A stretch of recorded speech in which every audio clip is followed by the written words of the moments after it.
在南京的旅行，我首先被南京夫子庙秦淮风光所吸引，因此就住宿在此。离夫子庙地铁站超近，附近美食很多，离百蟹就有2家，每天晚上都能逛秦淮河。不远处还有老门东和大报恩寺遗址。中山风景名胜区风景优美，我去了中山陵和美龄宫，不过才发现中山陵和台北的中正纪念堂超像，倒不如去明孝陵。玄武湖也不要错过，我是先去古鸡鸣寺，一出来刚好从南京城墙进玄武湖，最后再从玄武门走出来，这样刚好是4天的行程。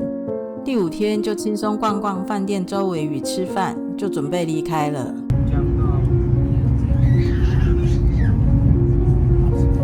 长江到了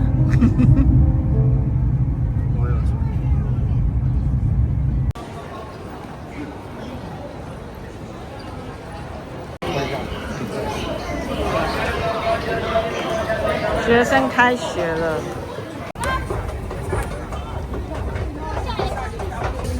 传说中的没有一只鸭子能飞出南京。奔驰了800多公里，搭了4个半小时的高铁，我们跨越长江，从洛阳来到了南京。这趟旅程可说是走遍大江南北。一到南京，氛围瞬转，中原大爷大妈那种豪迈的大嗓门，变成了江南的呢喃软语。对耶，很像梧桐树耶。我们住这间吉尔福德酒店。哇，这梧桐树很漂亮。听说南京整个城市都是梧桐树。我们的饭店在秦淮河夫子庙的对面，住在这儿，我就是打算每天都能夜游秦淮河。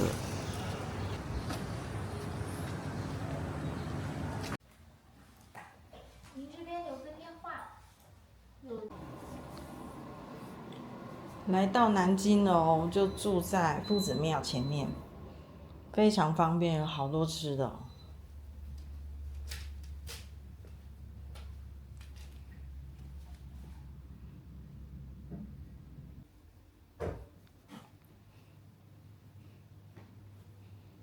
这个晚上1900，有浴缸，浴缸躲在这旁边，好可爱的位置。送的一份水果，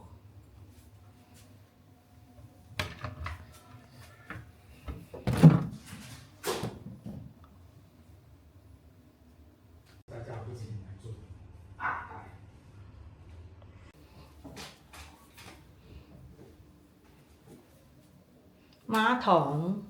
然后一边是淋浴的，然后是这样双开门诶，还真美啊！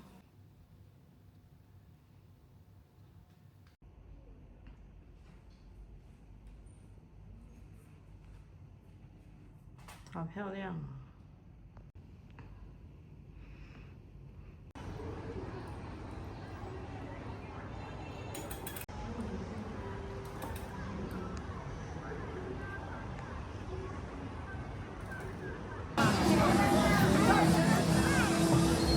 古秦淮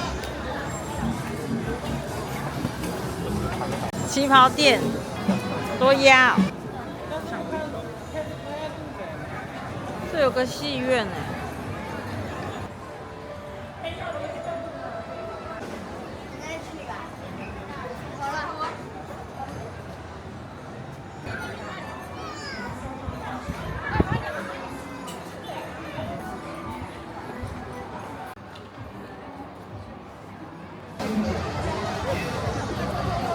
夜幕初上，沿着秦淮河畔散步，河水倒映着霓虹与古灯，这是流淌着6朝金粉气息之地。夫子庙建于宋朝，是供奉孔子的地方。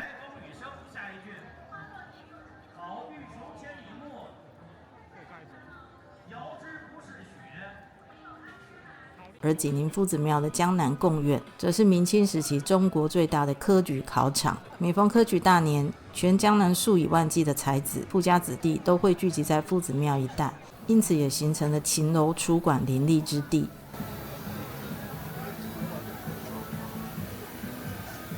当时的秦淮河上画舫穿梭，灯火通明，被称为秦淮灯船天下第一。晚唐诗人杜牧曾在夜泊秦淮河时，听到酒馆里歌女唱着南朝陈后主所作歌曲，写下了千古名篇《破秦淮》。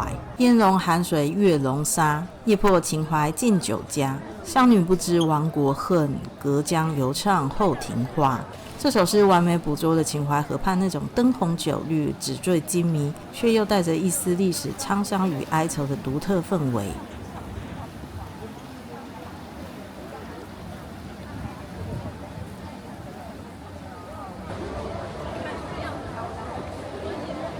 前店有完成信时，赶快进店来挑选吧。约美人鱼。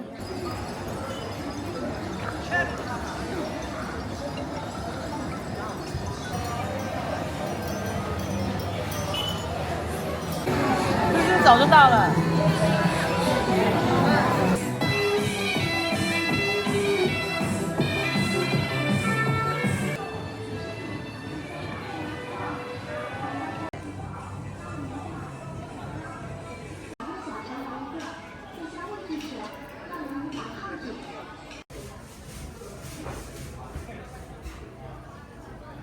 来到南京的第一天，绝不错过蟹黄面。我们直奔李百蟹。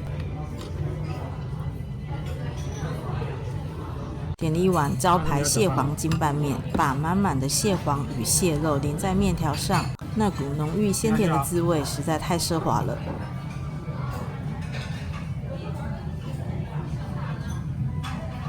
哇，这一碗128，整个都是蟹黄，还有一笼热腾腾、鲜香四溢的蟹黄小笼包，汤汁饱满，超级美味。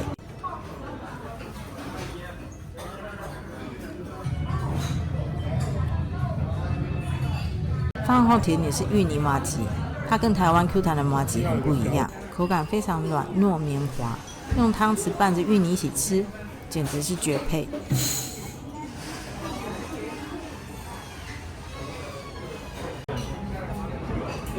哦，是这样子啊！哇，好像很水哎。看这个，那皮可以吃吗？皮可以吃吧？当然可以。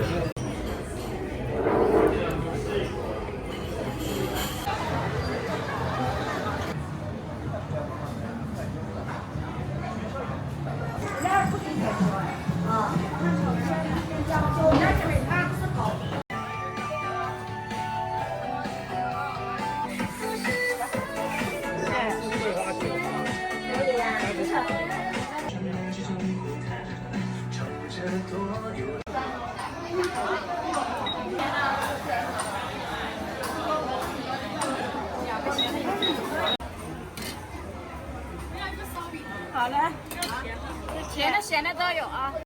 好嘞，10块钱。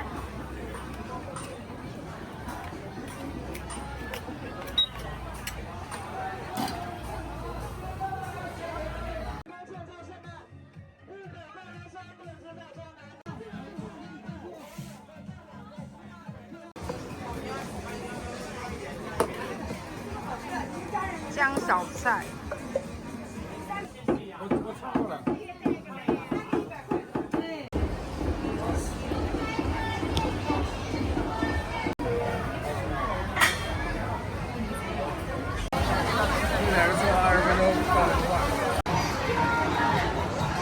欢迎来到新竹乐园区。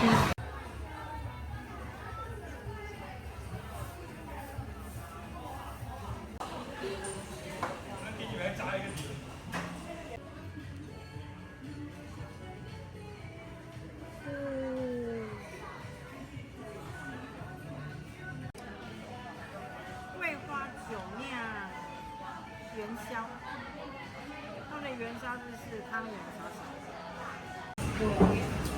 桂花哇，桂花香在里面啊！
去隔壁配这个。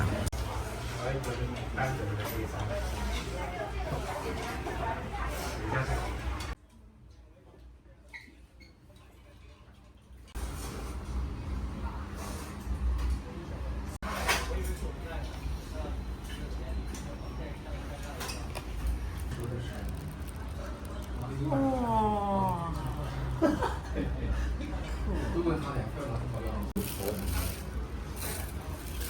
只要点一个东西，有的就了。哇，这个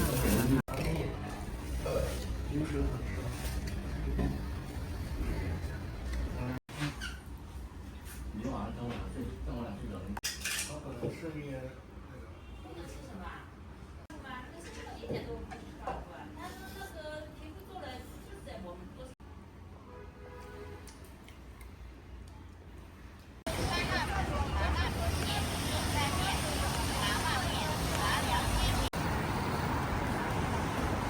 到底哪一家？要放面的。前2天。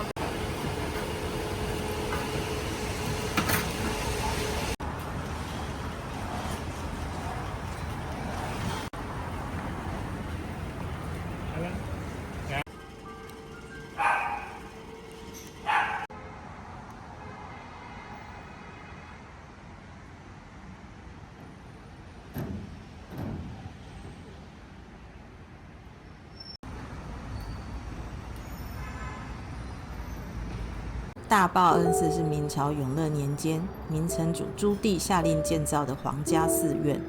朱棣是靠着靖难之役把侄子赶下台才当上皇帝的。9月1号一到，竟然整个路上就都完全没有观光客了，也太棒了吧！为了向天下展示自己的正统，同时追思生母，他下令修建这座寺庙。大报恩诉说的正是这份帝王的情感。香水桥的遗址距今有600多年了。那这个河道基本上就是一个排水系统，现在里面种了莲花。为此，他耗费20年，动用10万名工匠与百姓，倾尽大明国库，打造出这座规格无与伦比的宏伟寺院。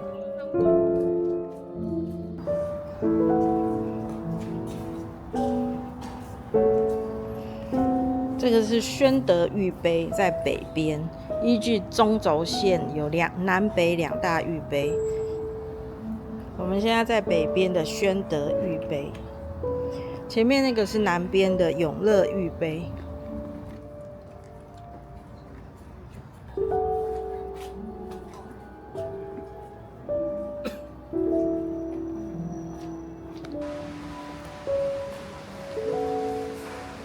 整座寺院中最让人惊叹甚至名扬四海，就是这座高达78公尺，大约相当于现在26层楼高的琉璃宝塔。这座矗立了400多年的绝美建筑，最终还是躲不过战火的无情。在清末的太平天国战乱中，这座精致的琉璃宝塔被无情炸毁，整个大报恩寺也化为一片废墟。现在的大报恩寺只剩下遗址，但在这之上建起了一座古今交融的博物馆。这边有几个很好看的，才干博麦啊，千年对望、琉璃官窑等等的。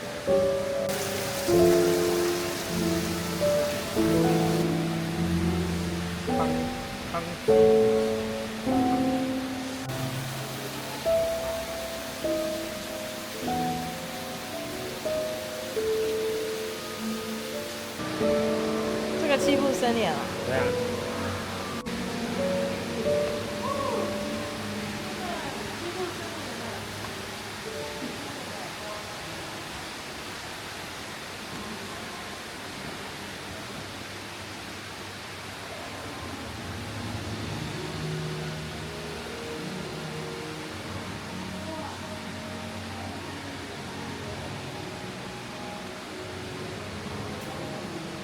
你看这个太漂亮了。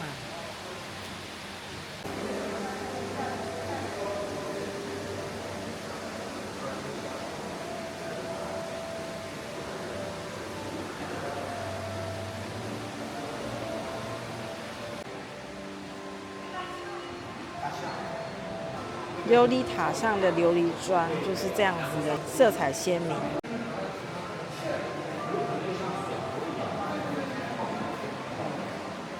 然后这个来，刚才我们说的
安徒生有提过大报恩寺哦。点缀金光光。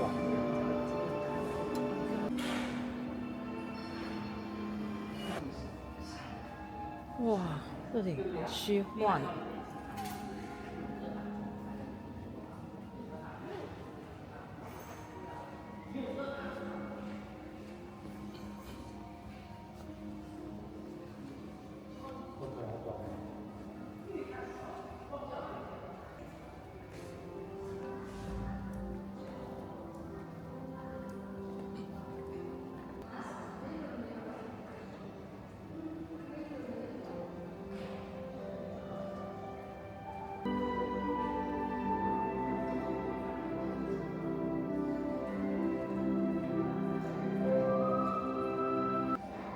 哇，这灯光还会变化。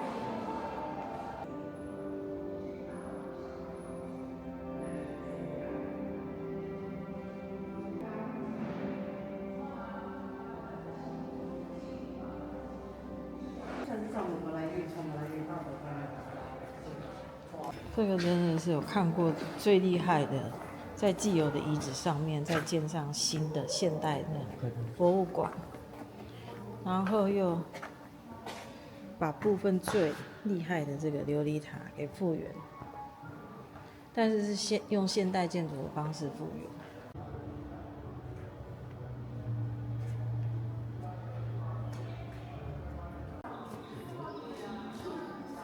几个有真的。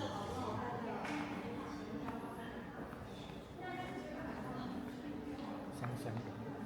像这样对。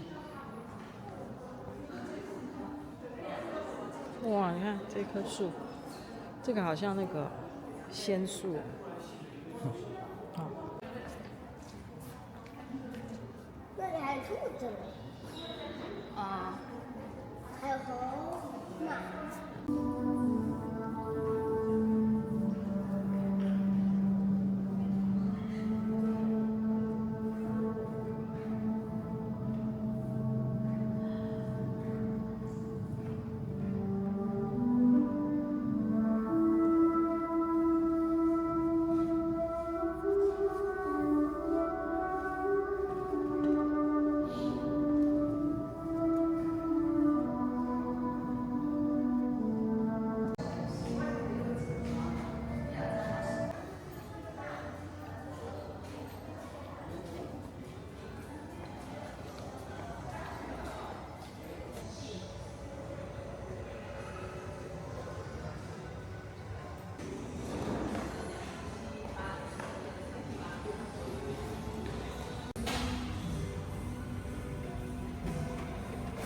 会再少。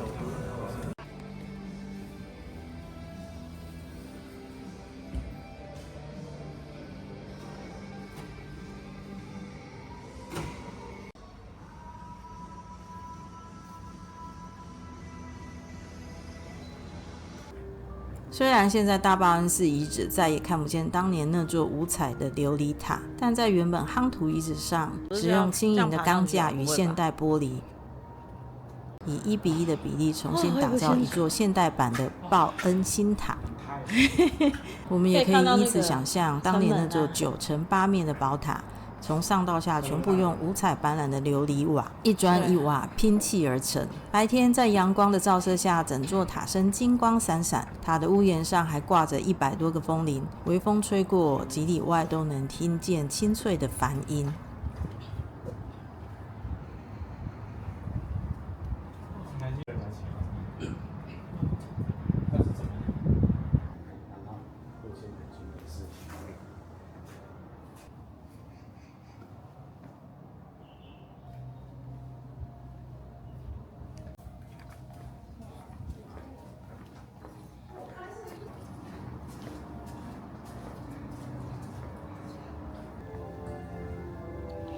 感应设立，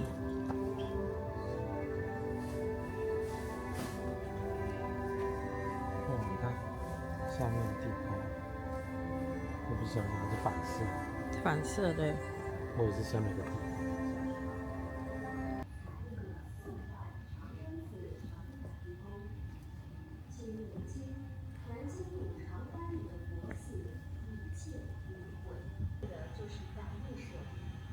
这是世界上最神奇的神，来自西域的僧人康松顿行法师，3期。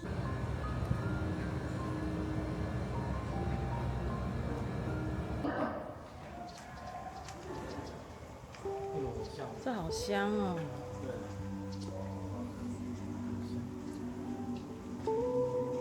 超香的。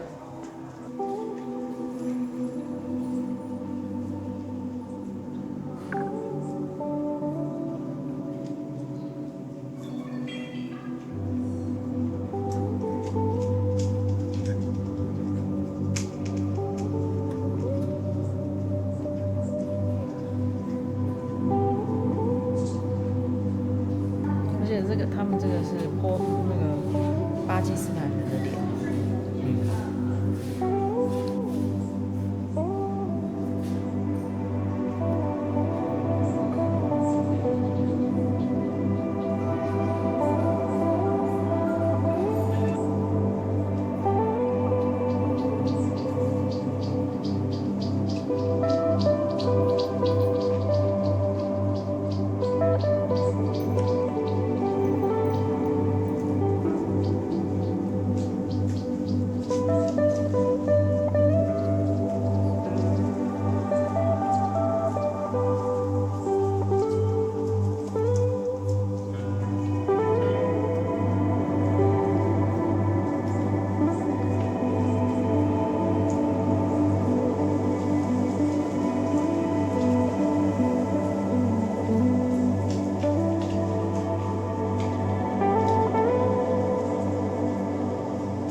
这是香包啊！当然是。对，香囊可以自己配。哦。对。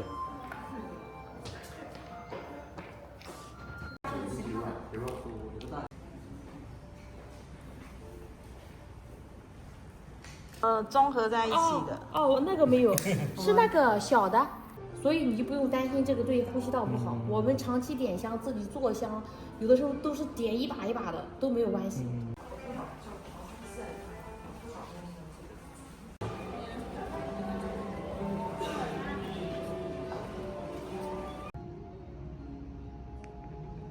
我们待在了晚上7点的点灯仪式，当光芒乍现，现代光法重建的塔身变得晶莹剔透，四季景色在塔上流转，令人屏息赞叹。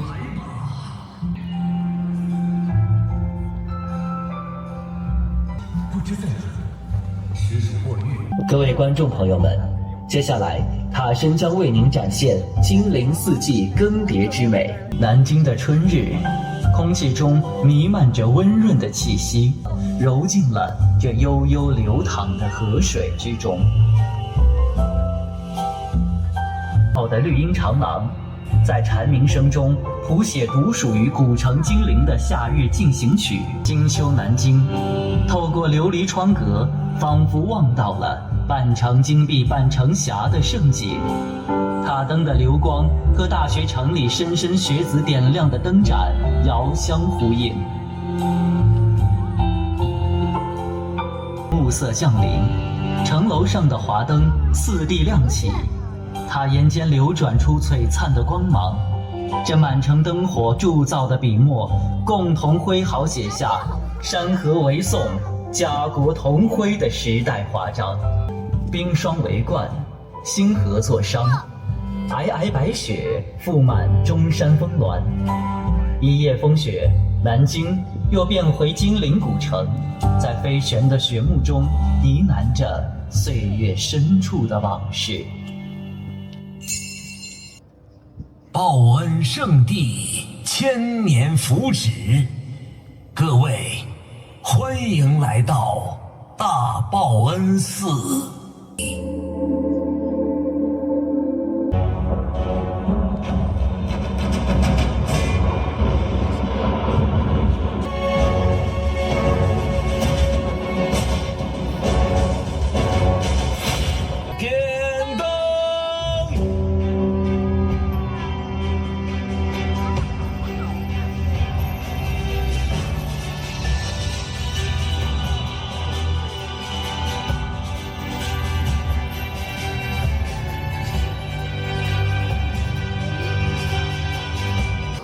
我刚刚就是他在前面。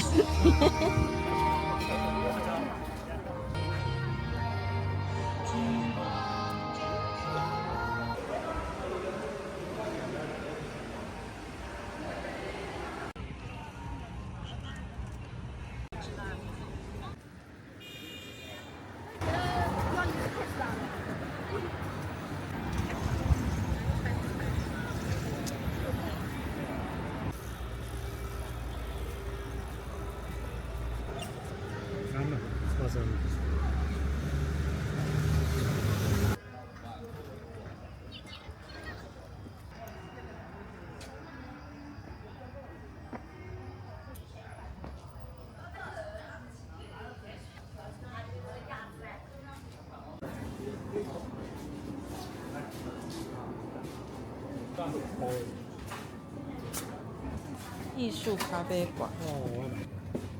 这个是好可爱呀！香的，哇，好香啊！这太香了吧！但是我不太喜欢这个小鱼，更可爱。哇，草莓好丑。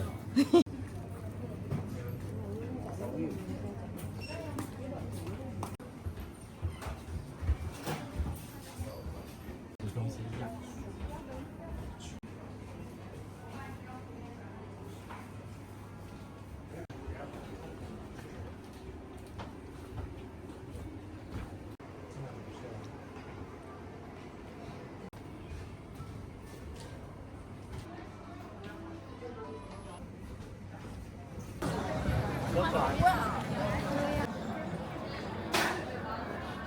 好漂亮。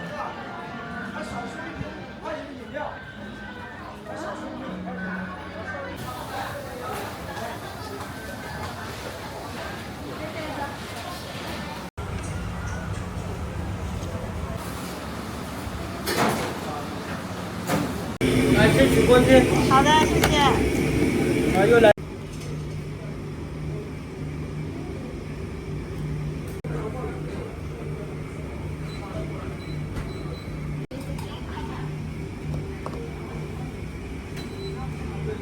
你的面是正常面的，然后大家都跑去说要软一点，他们牙齿吧？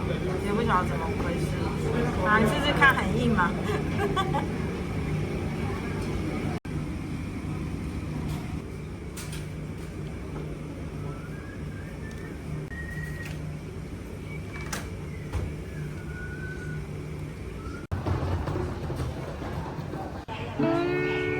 他怎么都没有？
好多船哦。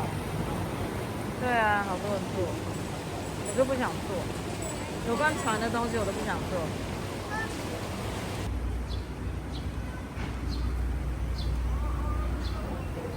一出门梧桐树就很美了。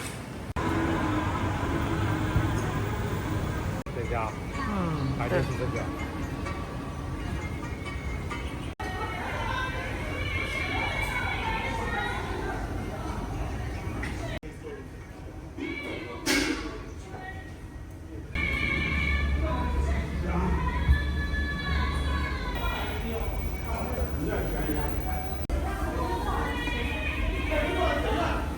我看一下有没有草。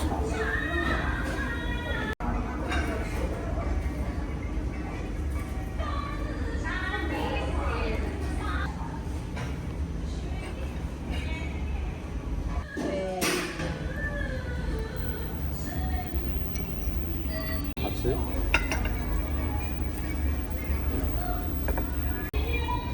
可惜缺了什么，你知道吗？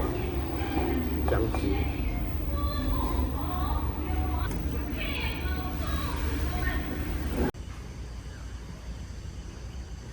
到中山陵停车场就进不来了，打车，这样现在走过去还有1公里呢。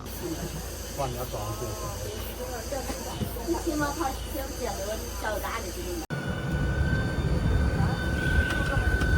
哇，森林小姐。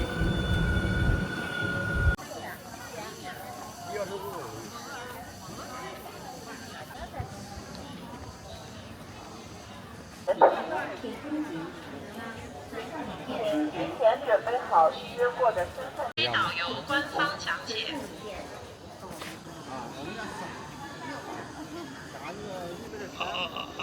哦，排在中山陵，一走过来竟然就饿了，吃个肯德基。是中正纪念堂的放大版。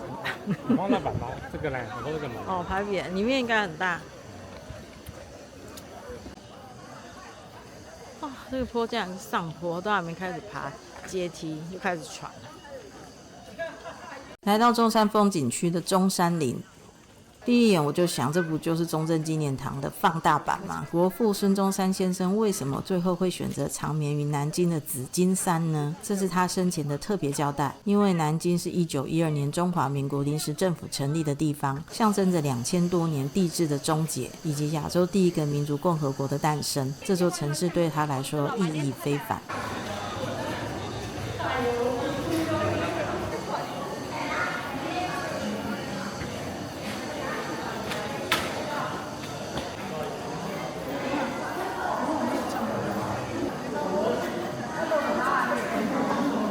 这座陵墓依山而建，将牌坊、陵门、碑亭、祭堂由低到高排列在长长的中轴线上。这里的建筑不再使用古代帝王陵寝专用的黄瓦红墙，而是采用蓝色的琉璃瓦搭配灰白色的墙身，这正是象征着青天白日的精神。我们一口气爬上了392层阶梯，这也代表着当时全中国的3亿9200万同胞，寓意着这个国家是由全民共同撑起的。走到气喘吁吁，终于来到最上层的祭堂。堂内无法拍照，内部有天地正气与民有民治民享。大殿两侧的墙面刻满了建国大纲。此时转个身，站在这300多阶的最高处，居高临下俯瞰整个苍翠的紫金山，真的能深深感受那一代伟人为国为民的历史重量。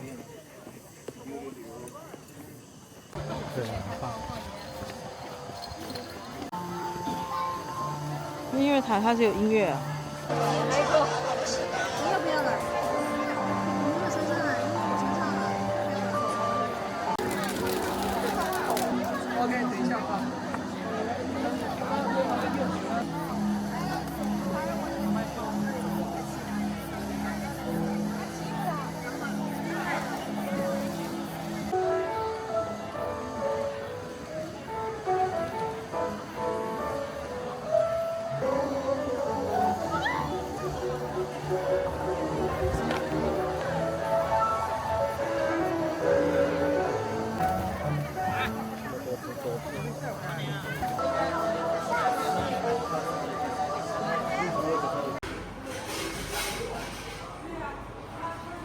现在从中山陵走出来，想要前往美陵宫，就是这样子的一个森林小径，我觉得蛮舒服的，就不想要坐他们的观光车。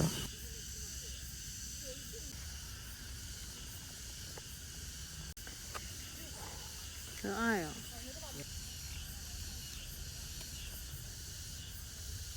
太可爱了。又回到了中山陵的停车场的交通车的位置。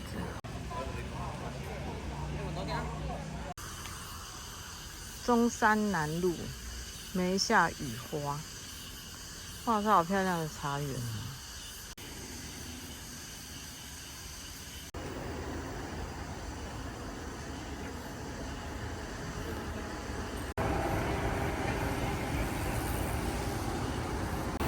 因为宋美龄非常喜欢梧桐树，所以蒋介石为她在南京市种了39000棵梧桐。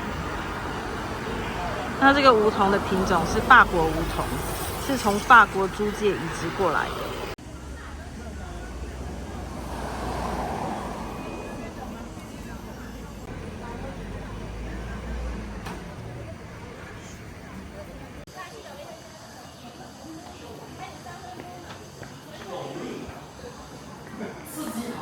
美龄宫邮局。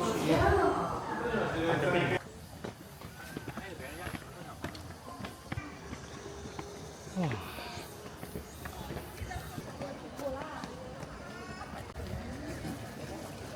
美龄宫，这个真的跟台湾到处的蒋公行馆都长好像，就是这个外观的这个屋檐啊，还有色泽搭配。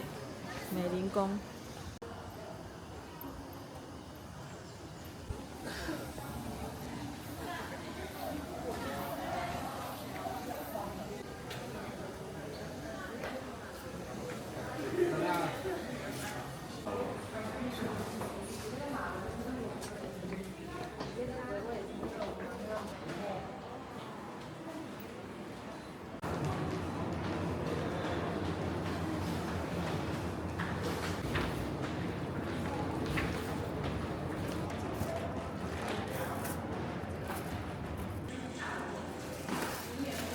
你看，这么漂亮。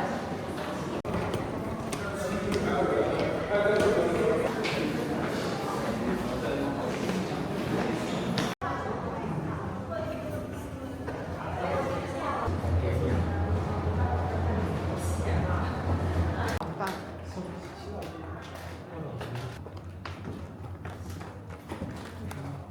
这是他们的结婚照，这到处都有。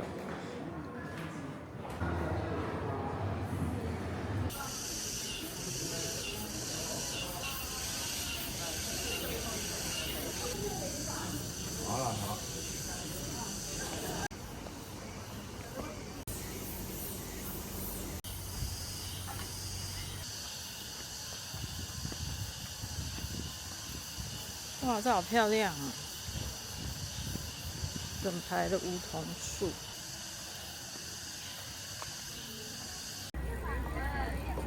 好可爱的梧桐叶哦！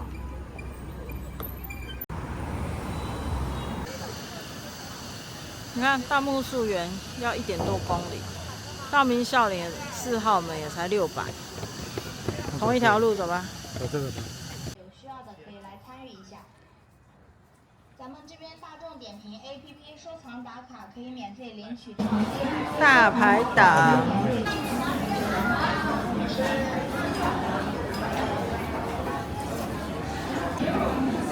叫一张奖励。43号两全其美，来请坐啊！谢谢。扫码下单。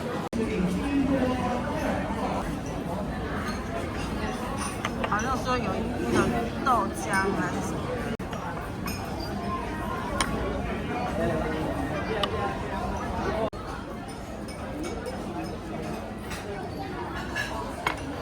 不说，很像西米露。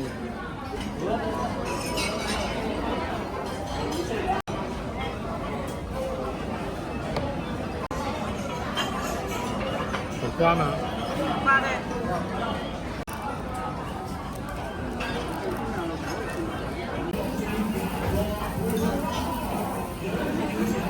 哇！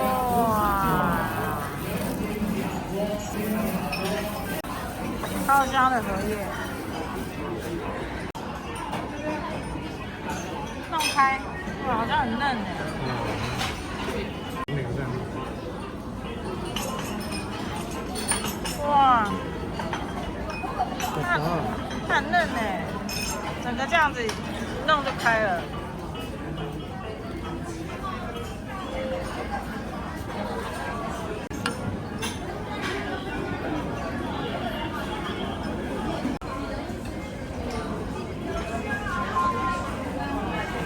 花椒味很重，辣香的，超适合配饭。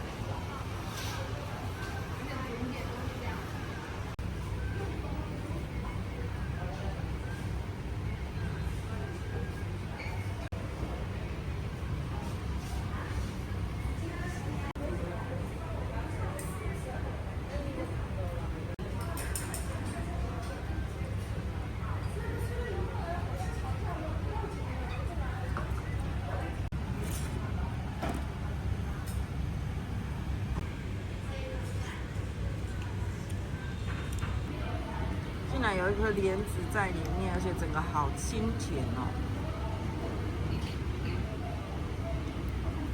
这叫桂花糖玉苗哎，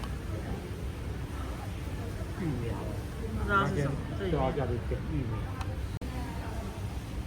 原来这个真的是小颗的玉苗，然后桂圆的味道非常的重，桂花也很香。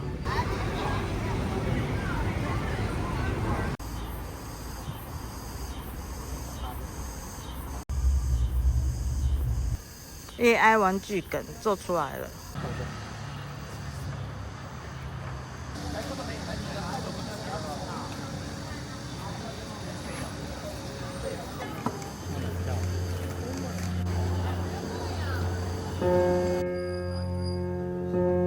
来到南京最古老的佛寺鸡鸣寺，这座寺院历史长达1700多年。从西晋开始，南朝时香火极盛，被誉为南朝484之首。后来明朝朱元璋重建并赐名鸡鸣寺，确立了它在金陵城中的重要地位。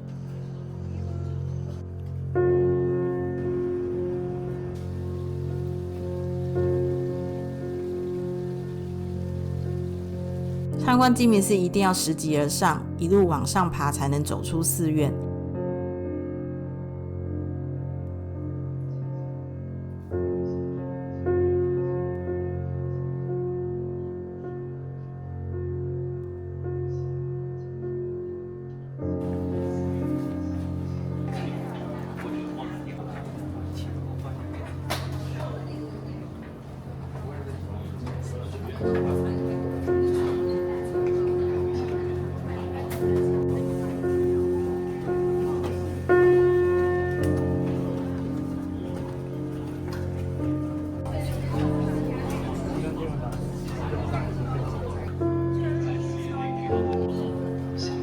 想发财的真的好多。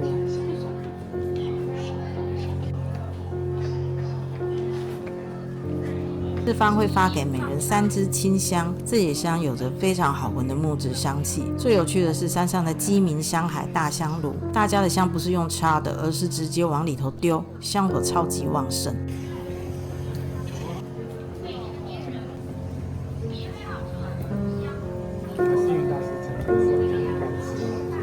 走出鸡鸣寺，一面就是古老的南京城墙。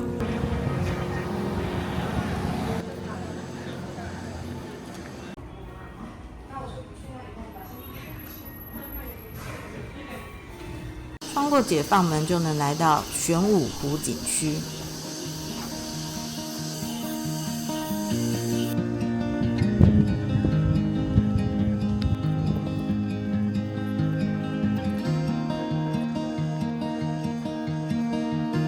那他们湖边很喜欢这种柳树杨柳地。对啊，好漂亮。我们就开始在玄武湖景区赏荷花，轻松的散步吧。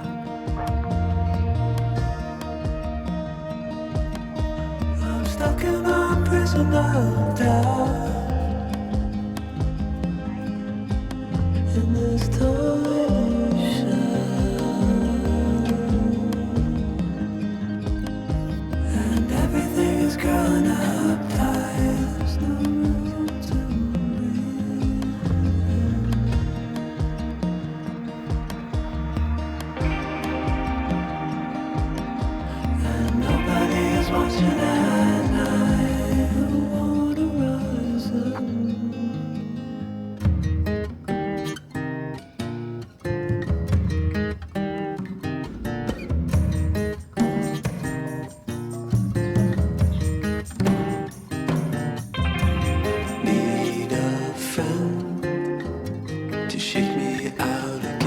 是发真的树还是假的树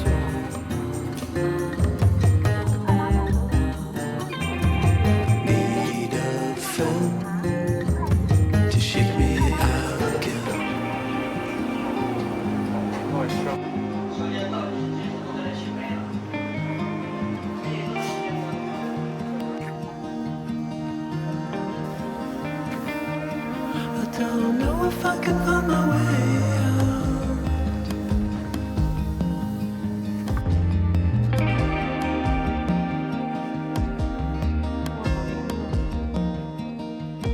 In this tiny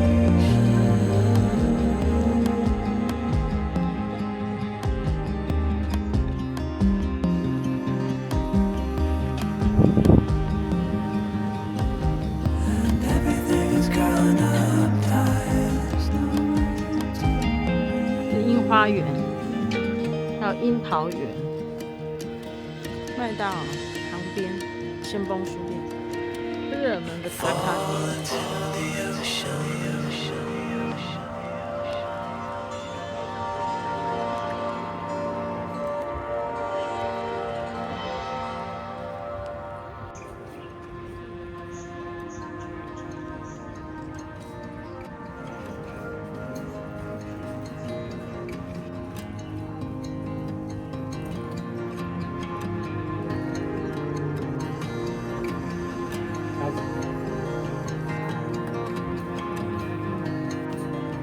Reaching out, I'm reaching in.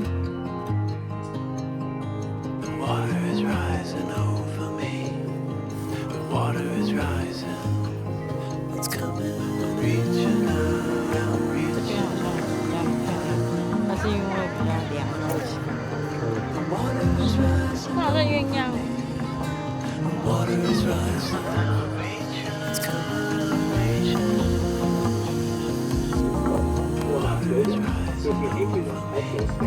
你看旁边那个小鸭也好可爱，黄色小鸭，白色的天鹅，还有有南美洲看过的 flamingo， 红色的。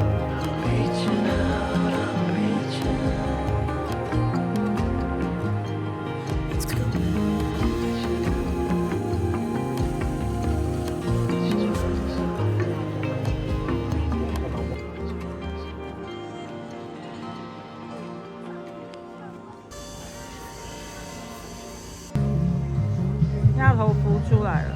对，这是不大吃的。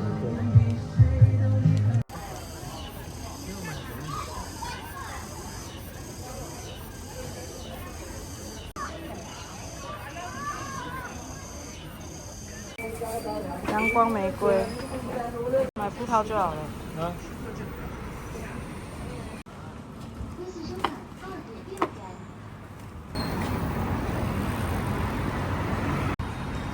瞻园外面的南京大排档。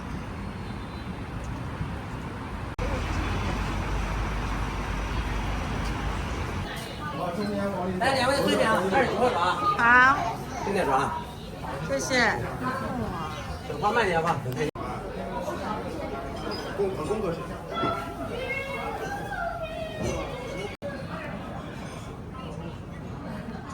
臭豆腐，好吃哦。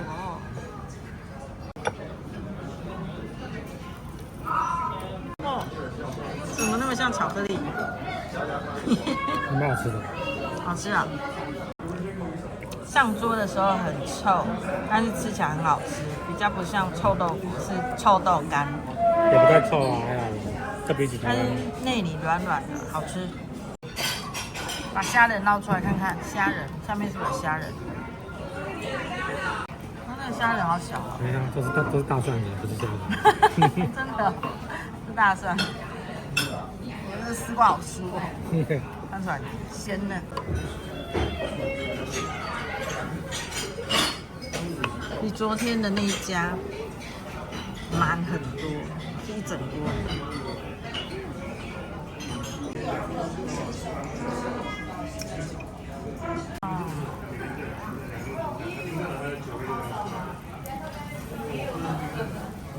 热乎乎的。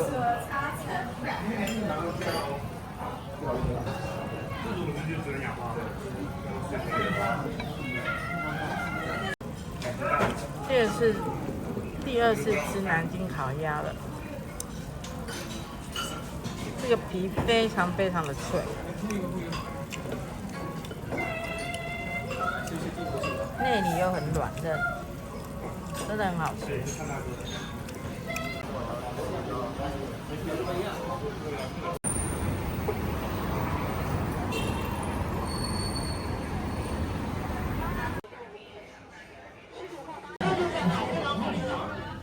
这边现场茉莉花饼可以看一下，可以尝一下。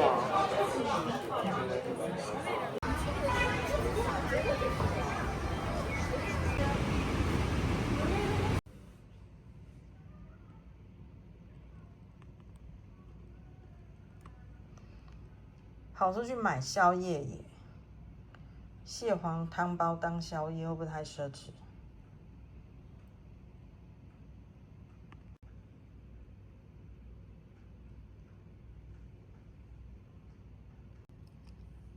？2个就好了。我又不吃醋。刚下过雨，现在好湿闷哦，整个热气往上蒸。右前方有一个瘦型鸭子店，哎，是要减肥的鸭子。这也算是秦淮河的支流吧。10点，这有卖10点。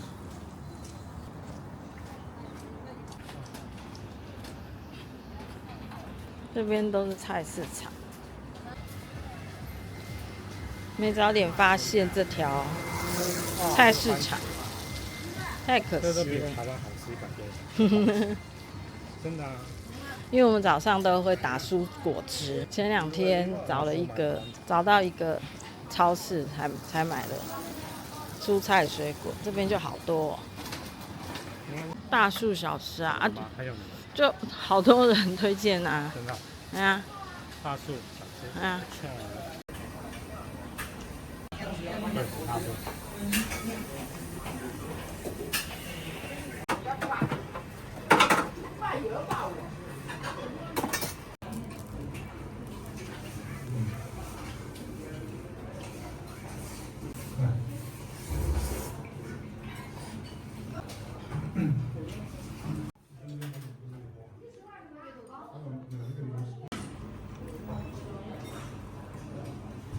哇，这真的很厉害。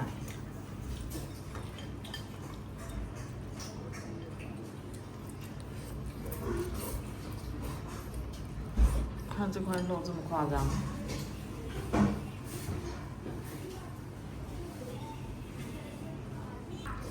哇，我这个是小碗的。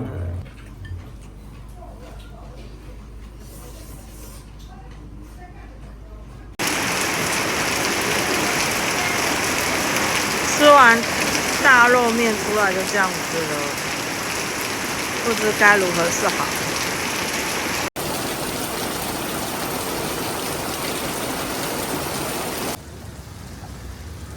刚刚一场大雨仿佛不存在似的，突然就大太阳了，而且地板都快被晒干了。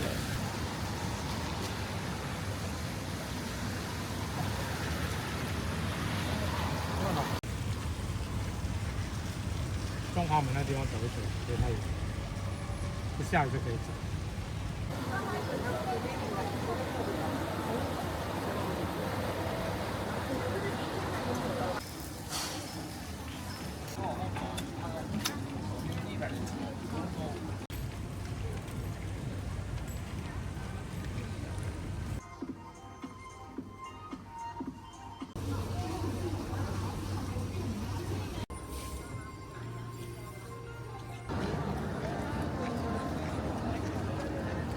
哦，肚子庙里面真的是 Confucius。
哇，这个天光这么漂亮！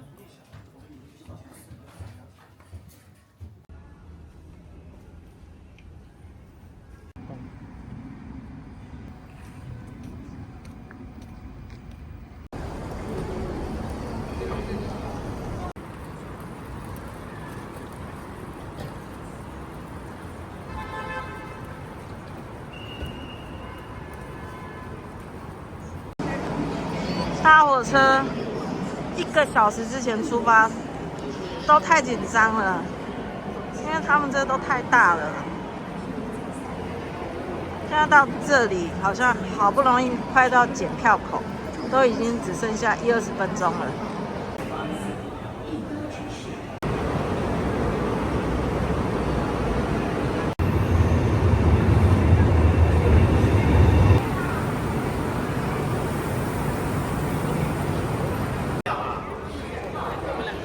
现现在在上海虹桥站，刚坐高铁到这边，等一下要去上海浦东机场，要搭这个市域铁到浦东机场。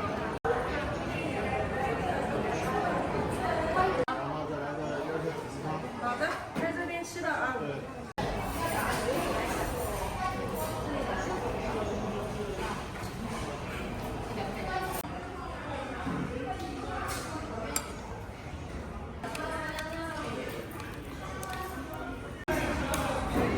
刚刚发生了生煎包惨案了，整个做出来。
机场内的宾馆，果然是地理位置好，但是就很小。